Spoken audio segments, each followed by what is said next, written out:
네, 존경하는 국민 여러분, 박병석 의장님과 선배 동료원 여러분, 정세균 국무총리를 비롯한 국무위원 여러분, 더불어민주당 동대문 갑 안기백입니다.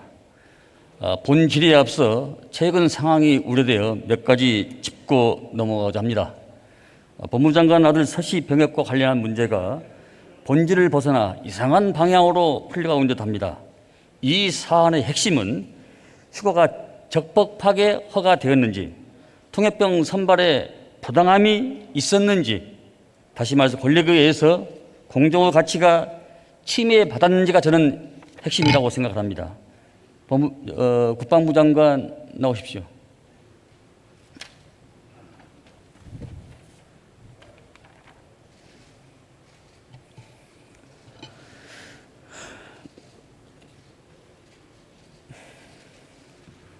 장관님, 내일 모레면은 퇴임인데 이렇게 끝까지 최선을 다한 것에 대해서 존경을 보냅니다.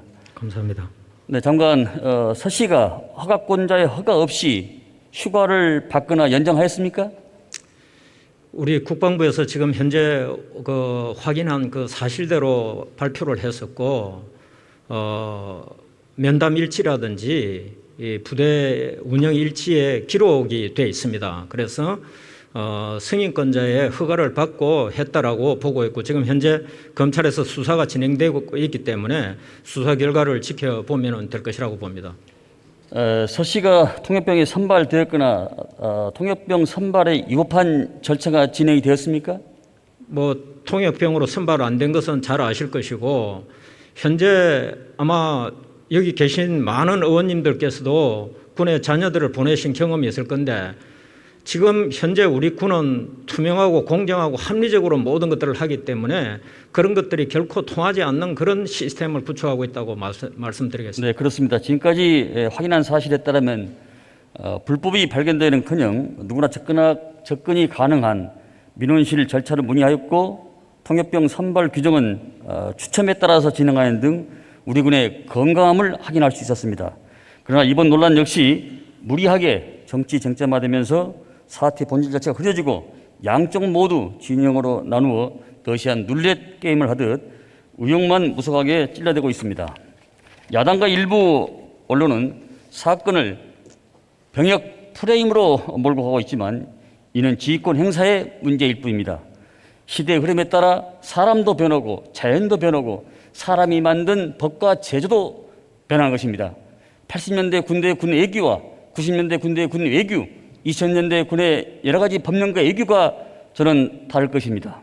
병사의 휴가는 규정의 범위 안에서 허가권자 상황을 고려하여 조치할 사항이라고 판단합니다. 그런데 진실은 온데간데 없이 혐오만 주고받는 작급의 사태는 코로나로 지친 국민들을 더욱더 저는 피곤하게 할 거라고 생각합니다. 다만 지난 5년간 보관해야 할 진단서 등 이러한 서류들이 군의 관리 부실로 의혹을 부추긴 측면도 저는 있다고 판단합니다. 장관께서는 필요하면 수사라도 해서 이번에 이 사건을 포함해서 해당 부대 문서 관리 실태를 반드시 점검을 해야 된다고 생각합니다. 어떻게 생각하십니까? 예, 지금 검찰에서 수사가 진행되고 있기 때문에 그 결과에 따라서 군에서 미흡한 부분이 있었던 것들, 이런 것들은 모두 다 보완 조치를 해야 된다고 생각하고. 그러니까 미군 지원사령부 부대에 지금 약 한 4년 동안 서류가 일체 지금 보존이 안 되고 있는 것이 사실입니다. 따라서 장관께서는 본 질의가 끝나면은 이거 반드시 점검을 해주시길 부탁드립니다. 예, 알겠습니다. 무분별한 의혹 제기는 군에 대한 신뢰를 제어할 뿐입니다. 진실만이 사실인 것입니다. 국방부는 진실을 밝히기 위해서 적극적으로 협력을 하되 침소 봉대나 무분별한 이 사안에 대해서 또 의혹에 대해서는 단호하게 대응해 주시기 바랍니다. 장관, 그렇게 하시겠습니까?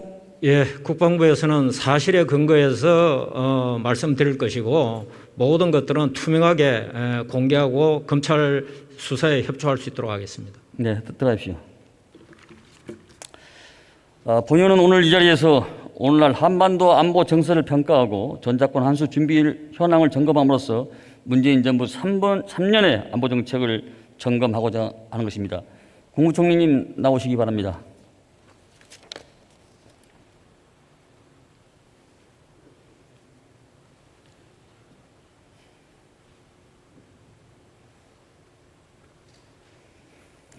총리 연일 고생 많으십니다. 예. 총리께서는 남북 북미 관계 등 한반도를 둘러싸고 있는 정세를 지금 어떻게 판단하고 계십니까? 상당히 어려운 상태입니다. 원래 이 대화는 꼭 필요한 것인데 지금 북미 간에도 대화가 이루어지지 않고 있고 남북 간에도 대화가 이루어지지 않고 있습니다. 다행히 최근에 판문점 사태를 빼고 다른 도발은 없어서 그나마 좀 나은 상태인데 전체적으로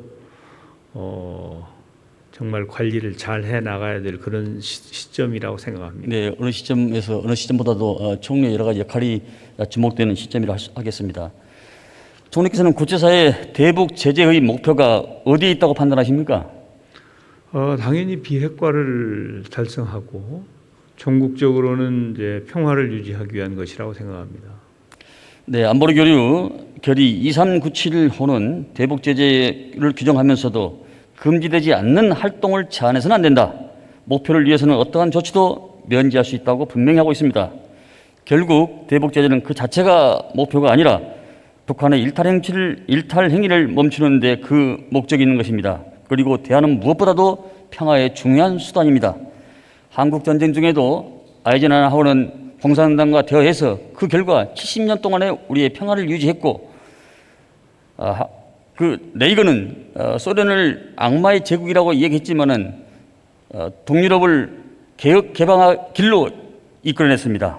대화를 통해서 했던 것입니다. 총리, 정부는 특사 파견 등 남북 대화 촉진을 위한 보관을 지금 가지고 있습니까?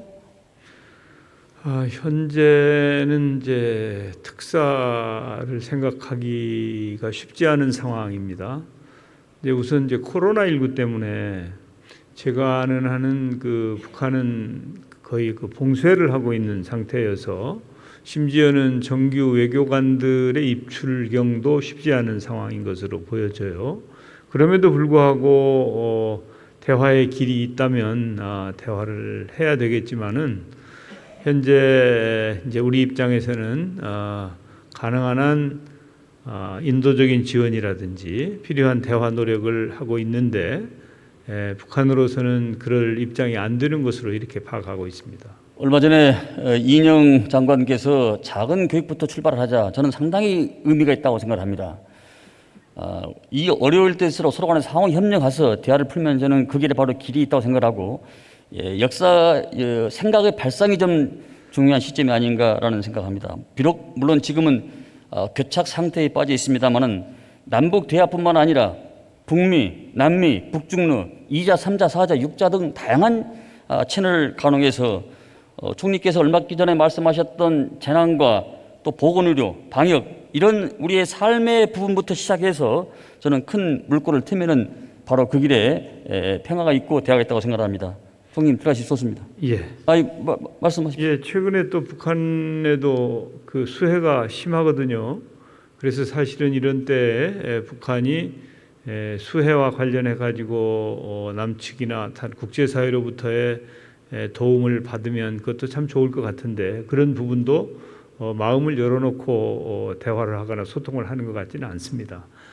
우리 대한민국은 항상 열린 자세로 최선을 다해서 대화를 하기 위한 노력을 하고 또 평화를 유지하고 결국은 전국적으로는 비핵화의 길로 갈 수 있도록 최선을 다하고자 합니다. 네, 들어줬습니다. 문재인 정부에서 가장 논쟁이 된 안보 이슈라면 2년 전 체결한 9.19 군사 합의라고 할 수 있을 것입니다. 국방장관 나오시기 바랍니다.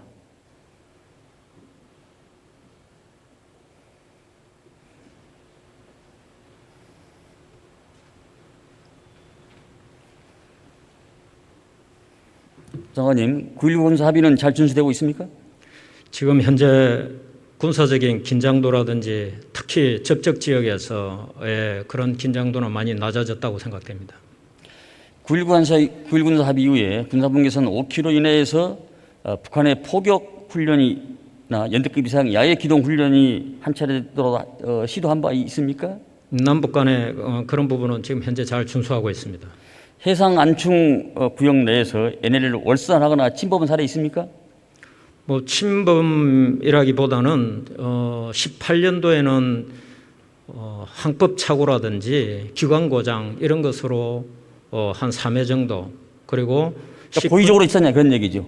고의적인 부분은 없었습니다. 불법 조업이라든지 이런 것으로 해서 19년도에 다수가 있었습니다. 고정익 기준 동부 40km, 서부 20km 이내 등 각종 비행 금지 구역에서 비행한 사례가 있었습니까? 예, 무인기를 포함해서 현재 그런 부분은 없습니다. 그렇다면 왜 일각에서 이렇게 군사 합의 이후에 안보가 약해졌다고 주장을 하지요? 지금 뭐 현 정부 들어서 이 한반도 평화 프로세스가 진행되는 부분이 이전 정부의 어떤 그런 대북 정책과는 차이가 있다 보니까 그런 그 관념에서 지금 현재 진행되는 것이 약해진 것 아닌가 이렇게 우려하시는 것으로 알고 있습니다. 그렇습니다. 9.1 군사 합의 이후에 마치 일각에서 천지가 무너질 것처럼 떠들어댔지만 상황은 그렇지 않습니다. 일국의 국방력은 군사력으로 구성되는 게 아니라 이른바 다임 요소, 경제, 정보, 안보, 외교 이 네 가지 틀로 평가를 해야 한다고 봅니다. 9.1과 군사 합의의 무엇보다 큰 함의는 남북이 군사적 측면에서 서로 신뢰를 제대화하고 실제로 이행하는 데 저는 그 시도가 있다고 생각합니다. 9.1 군사 합의가 어느 날 하늘에서 뚝 떨어진 것은 아닙니다. 1991년 남북 기본 합의서나 한반도 신뢰 프로세스, 보수와 진보를 막론하고 역대정부에서 꾸준히 추진한 정책의 사물입니다.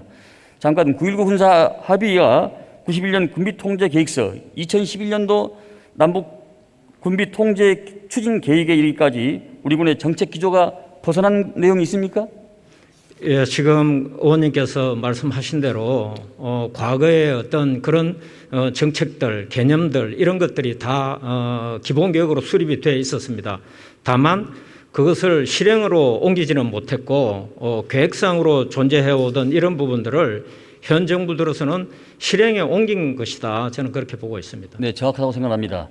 역대 정부에서는 한반도 평화선언이 선언적 메시지에 그쳤다면은 문재인 정부에서는 그것을 실천하고 이행하는 데 저는 첫 정부다 이렇게 평가합니다. 동의하십니까? 예, 그렇습니다.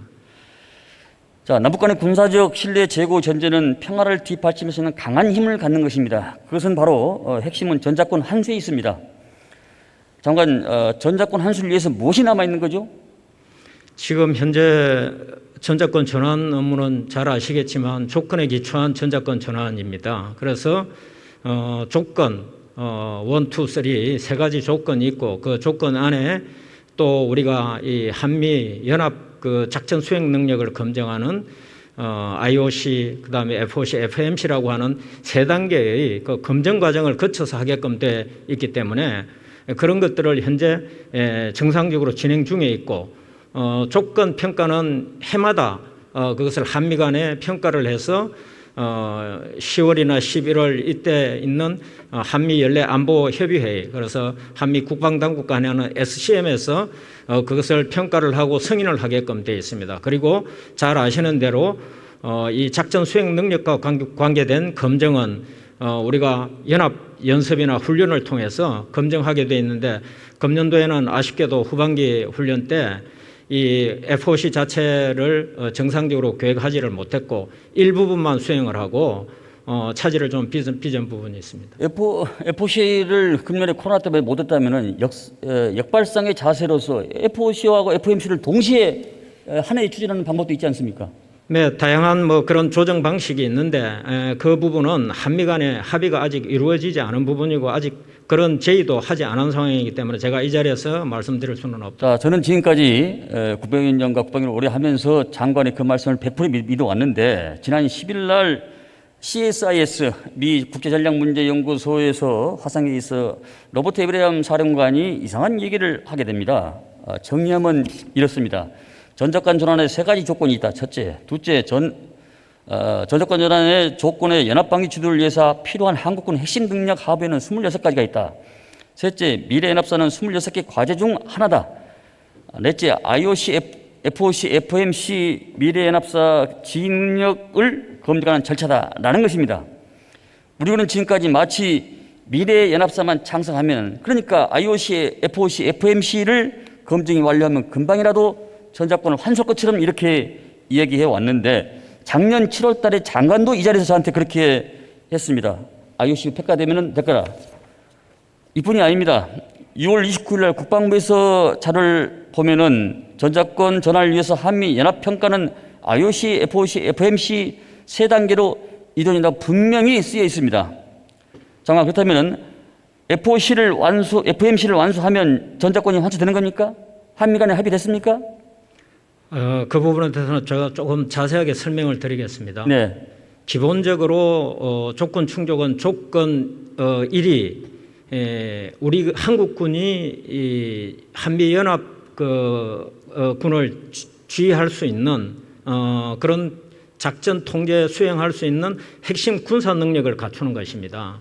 여기에는 정보, 작전, 군수, 지휘, 통신에 관계된 4개 분야의 26개 대과제가 있고 그 대과제 속에 140여 개의 그런 과제들이 쭉 다 나열이 되어 있습니다. 그리고 조건 2는 이 한미연합방위태세가 북한의 핵미사일에 대한 포괄적인 대응 능력을 갖추는 것인데 이 부분은 우리가 통상 4D 작전이라고 이렇게 말씀을 드리는데 탐지, 결심, 방어, 공격 요 4가지와 관계된 실제 작전 수행을 할 수 있는 능력이 또 25가지 그런 과제들이 세부 과제들이 있습니다. 그래서 이런 것들을 정확하게 잘 우리가 충족시켜서 갈 수 있도록 하면서 거기에 작전 수행 능력과 관계된 부분이 IOC, FOC, FMC가 되겠습니다. 그리고 조건 3은 이 한반도를 둘러싼 이 동북아의 안보 환경이 안정적으로 잘 관리가 되는 부분인데 이러한 부분에 대해서 한미 간에 매년 정확한 그런 평가를 하고 있습니다. 그래서 지금 현재 작년에도 해왔고 금년에도 이 부분들을 하고 있고 또 앞으로도 계속 해 나갈 것입니다. 그래서 이런 부분들이 다 조건이 충족되면은 우리가 전작권 전환을 한다. 그게 우리 현 정부의 입장이고 그 부분을 보다 더 체계적이고 적극적으로 해서 가능하면은 조기에 조건을 충족시키기 위해서 노력한다. 저도 그렇게 알고 있었고 다 우리 국민이 그렇게 알고 있습니다. 그러나 이 한미 간에 이게 명확히 합의됐냐?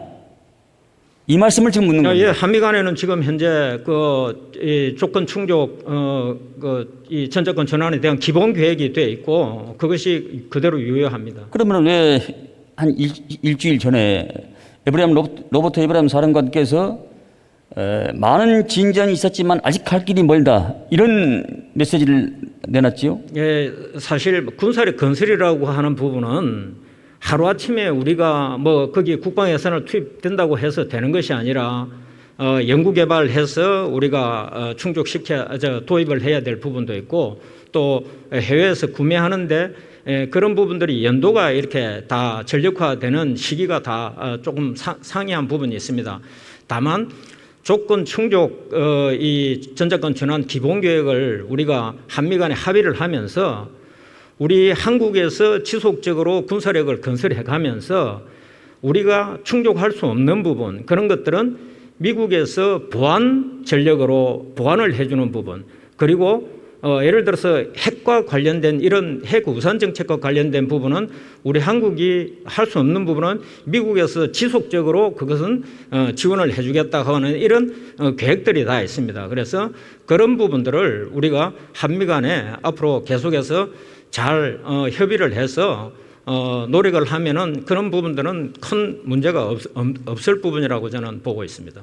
저도 미래차 창설은 첫 번째 조건 중의 하위 과제에서 첫 번째 조건에 아주 밀접한 관계가 있다고 생각하는데 두세 번째 조건은 저는 평가의 기준이 될 수 없다 이렇게 생각합니다. 전작권 환수의 최종 상태, 전작권 환수를 위한 명확한 기준에 대해서 한미 간에 다시 한번 저는 짚어야 된다고 생각합니다. 결국 우리 군은 전작권 환수에 있어서 그 10일 전에 했던 그 로버트 사령관의 그 회담을 보면은 회의를 보면은 정답 없는 시험지만 붙들고 있는 것 아닌가라는 생각을 갖지 않을 수 없습니다. FOC, FMC 검증 자체에 대해서는 의문이 있습니다. 현재 한미연합사와 미네프사 차이점은 한국군 사성 장군이 사령관으로 캡을 쓰고 취임한다는 겁니다. 그 외에 참모조직 편제도 변하지 않습니다. 거의 똑같습니다. PPT를 보십시오. 2019년 국방부 업무보고 당시 국방부 스스로도 연합방위 지침 합의로 현 연합사와 유사한 체제를 유지한다고 명시하고 있습니다.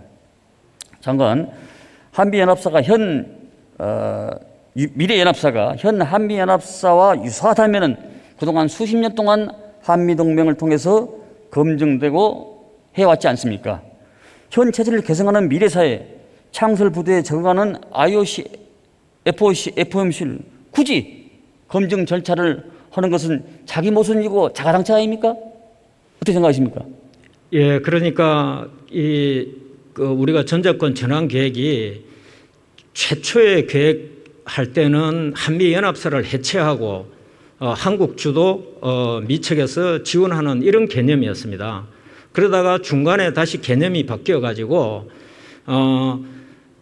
그 한미연합사 자체도 우리 한국 합참과 같이 합쳐가지고 이렇게 하는 개념으로 갔다가 지금 현재와 같은 연합사 체제를 그대로 유지를 하고 조금 전에 의원님께서 말씀하신 대로 지휘관만 연합 사령관과 부사령관을 한미 간의 사성장군이 바꾸는 이런 개념이기 때문에 현 체제가 그대로 다 유지가 됩니다. 그리고 전작권 전환이 되더라도 연합사라든지 유엔사라든지 이런 지위에 변함이 없기 때문에 이 개념에 맞춰서 안정되게 전작권 전환을 해도 아무런 문제가 없는 상황인데 지금 그 외부에서 계속해서 우려하시는 분들은 과거에 이런 변화되어 온 개념이라든지 이런 것들을 정확하게 이해 못한 상태에서 마치 전작권 전환을 하면은 미군이 철수하는 거 아니냐, 유엔사가 해체되는 거 아니냐 이런 우려를 가지고 말씀을 하시는 것으로 그렇게 보여집니다. 본의원 역시 그러니까 우리가 한미동맹에 65년 이상 계속 유지하면서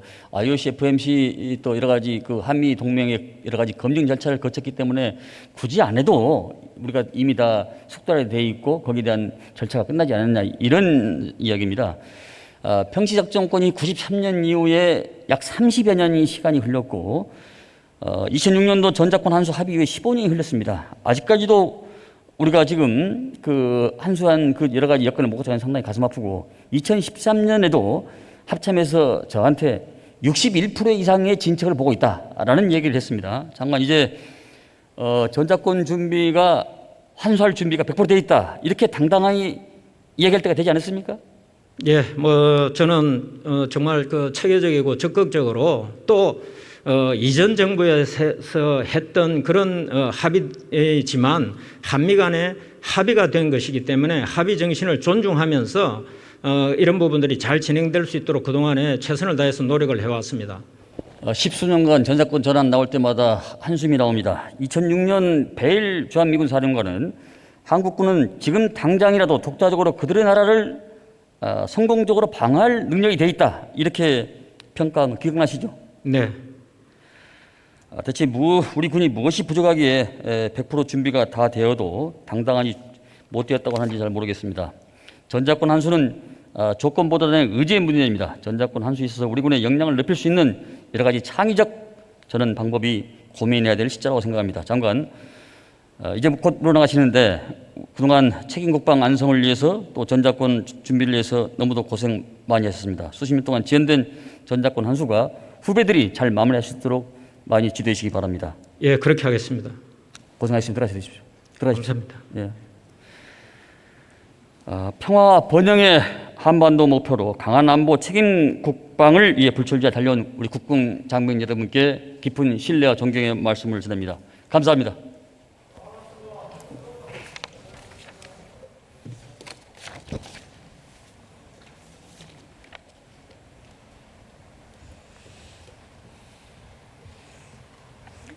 예, 서울 동대문구 갑 안규백 의원님 수고하셨습니다. 다음은 부산 해운대 갑 출신의 국민의힘 하태경 의원님 나오셔서 질문해 주시기 바랍니다.